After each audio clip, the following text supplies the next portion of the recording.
Well, there are some serious topics to cover with Alexandra Marshall today, so let's get straight into them. Alexandra, welcome. Thank you for having me, Fred. First, the Queensland Government has passed the Health Practitioner Regulation, National Law and Other Legislation Amendment Bill, that's a mouthful, which empowers the state government to dictate what treatments doctors recommend for their patients. Well, this contravenes the World Medical Association agreements of 1947, which were a direct response to the German Nazi government's medical orders for doctors to experiment on, torture and kill prisoners in concentration camps. Now, Alexandra, what power does this new law give the Queensland government, and does it steer us, horrifyingly, in the direction of Nazi Germany?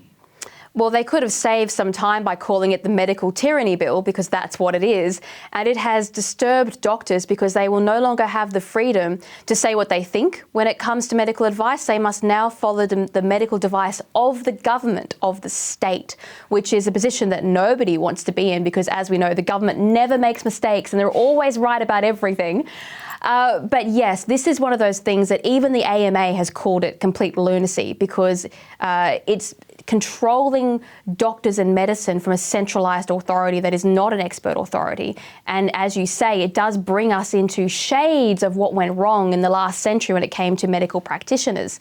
And as far as I understand it from the Queensland doctors, once the bill is passed, it's meant to be then passed on to other states. So it's supposed to be a nationwide initiative to basically instill the worst parts of the COVID last 2 years that we had into law forever. So now when the government says this is the medical advice, the GPs cannot contradict them, they must follow it, or they will be struck off as GPs. Now that is not good for anybody. Well, it's interesting that they call it the national law. How can Queensland say that they are passing? How can the Queensland state government say it is passing a national law? It doesn't make sense to me. It doesn't make sense to anybody, but as far as I understand it, and from what the writers in the Spectator, I urge everyone to go and have a look. There's a great article in the Spectator this morning, or maybe yesterday by the time you watch this, about it.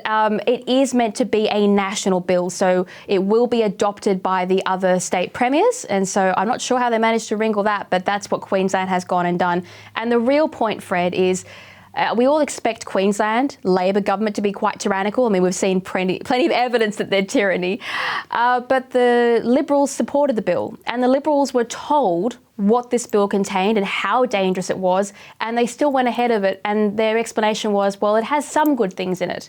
Well, I'm sorry, medical censorship and medical tyranny, it doesn't matter how many good little dot points it might have, the whole thing is a bust, and they should have opposed it, and yet they didn't. So who needs enemies when you have the Queensland Liberal Party? Yeah, exactly. How Machiavellian.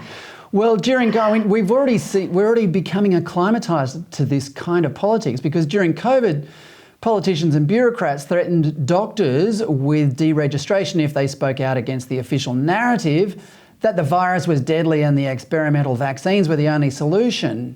Are there any signs that our leaders are any less authoritarian now? So having been proved wrong for the last 2 years, and that they are actually the source of fake news and misinformation, they've decided to make it even more difficult to cement into law permanently beyond emergency legislation their idea that they have to be the assumed authority and right on everything, and if you question them, then you can get struck off or go to jail. Now that is a sign of a political system that is addicted to power instead of being addicted to the truth. And this should worry everybody, because it's not just going to be the medical practitioners they try and control. It will be what you read and what you hear in print. They will pass ever more coercive laws so that they don't lose what they enjoyed during the last 2 years of the pandemic. And don't use Machiavellian's name in vain. He warned against this sort of level of tyranny. He was against centralised control. He may have seen the darkness in humanity, but he was not in favour of it.